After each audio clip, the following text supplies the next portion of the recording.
दोस्तों, भारत की मौद्रिक नीति यानी मॉनेटरी पॉलिसी को डिसाइड करने का काम आरबीआई की एक कमेटी करती है, जिसका नाम है मॉनेटरी पॉलिसी कमेटी। इसमें 6 मेंबर्स होते हैं। इसके अलावा बैंकों को सुपरविजन करने का काम या फिर बैंकों पे निगरानी रखने का काम भी आरबीआई के द्वारा ही किया जाता है। इन दोनों कामों के अलावा ऐसे और भी कई काम हैं जो आरबीआई के द्वारा किए जाते हैं।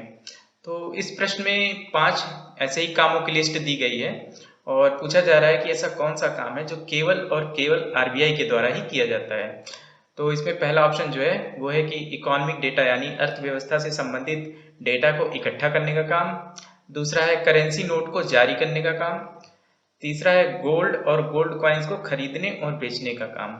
और चौथा है डिमांड ड्राफ्ट को बेचने का काम।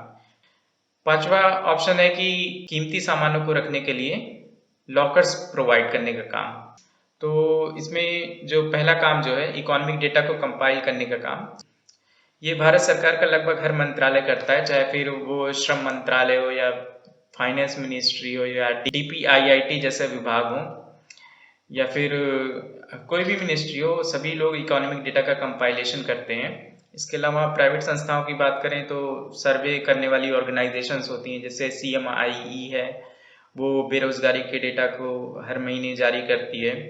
सरकारी और प्राइवेट संस्थाओं के अलावा कुछ इंटरनेशनल संस्थाएं भी हैं, जैसे आईएमएफ, वर्ल्ड बैंक और एशियन डेवलपमेंट बैंक। इसके अलावा ह्यूमन डेवलपमेंट इंडेक्स टाइप के कुछ इंडेक्स जो निकाले जाते हैं, उनके लिए भी डेटा का कंपाइलेशन किया जाता है। तो ये सब कंपाइलेशन का काम जो है बहुत सी संस्थाओं द्वारा किया जाता है, इसलिए ये पहला ऑप्शन गलत है। अगर बात करें तीसरे ऑप्शन की, तो गोल्ड और गोल्ड कॉइन्स को खरीदने का काम तो बहुत से लोग करते हैं। आपके शहर में भी सुनार या गोल्ड स्मिथ की दुकानें होंगी। इसके अलावा आप ऑनलाइन गोल्ड भी खरीद सकते हैं। अब तो पेटीएम गोल्ड टाइप की सर्विसेज भी आ गई हैं, जिससे आप वर्चुअल गोल्ड भी खरीद सकते हैं। उसके बाद डिमांड ड्राफ्ट को बेचने का काम भी बैंकों द्वारा किया जाता है। पांचवें ऑप्शन में अपने कीमती सामानों को रखने के लॉकर प्रोवाइड करने का काम जो है ये बैंकों द्वारा भी किया जाता है और प्राइवेट संस्थाओं द्वारा भी किया जाता है, तो ये ऑप्शन भी गलत है। इसके बाद बचता है दूसरा ऑप्शन, करेंसी नोट जारी करने का। तो इस प्रश्न का जो सही उत्तर है ये करेंसी नोट जारी करने वाला काम ही है, कि यही काम है जो केवल और केवल आरबीआई द्वारा किया जाता है। देखिए, अब इसमें कुछ लोगों को यहाँ पे दिक्कत हो सकती है, क्योंकि भारत में जो 1 रुपए का नोट होता है उसको जारी करने का काम भारत सरकार के द्वारा किया जाता है और इस नोट पे भारत के वित्त सचिव यानी फाइनेंस सेक्रेटरी के हस्ताक्षर होते हैं।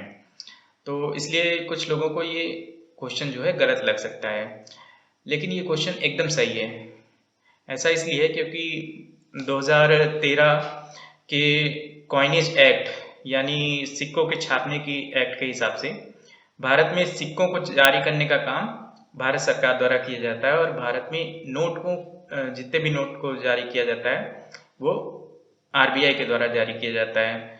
और भारत सरकार जो भी सिक्के जारी करती है, ज़रूरी नहीं कि वो मेटल पे ही छापे जाएं, उनको कागज पे या किसी और भी चीज़ पे छापा जा सकता है। इसलिए भारत सरकार जो 1 रुपए का नोट छापती है, अगर वो डेफिनेशन के हिसाब से देखा जाए तो वो 1 रुपए का सिक्का कहलाएगा, 1 रुपए की नोट नहीं कहलाएगी।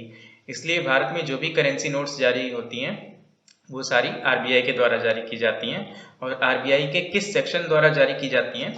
दरअसल वो सेक्शन है आरबीआई एक्ट का सेक्शन नंबर 22। तो इस बात को आप याद रखिएगा। तो इसलिए ये आंसर यहाँ पे 2 है, करेंसी नोट्स। तो इसकी ये बहुत ही इंटरेस्टिंग पॉइंट है, इसको ज़रूर याद रखिएगा। तो अगर आपको ये वीडियो पसंद आया हो तो हमारा science channel curious monk Hindi और हमारे जीके के channel GK with aspirant junction को विजिट करना ना भूलिए। इसके अलावा आप हमारे इंस्टाग्राम के चैनल को भी विजिट कर सकते हैं। इन सब की लिंक आपको डिस्क्रिप्शन बॉक्स में मिल जाएगी। ये वीडियो देखने के लिए आपका धन्यवाद।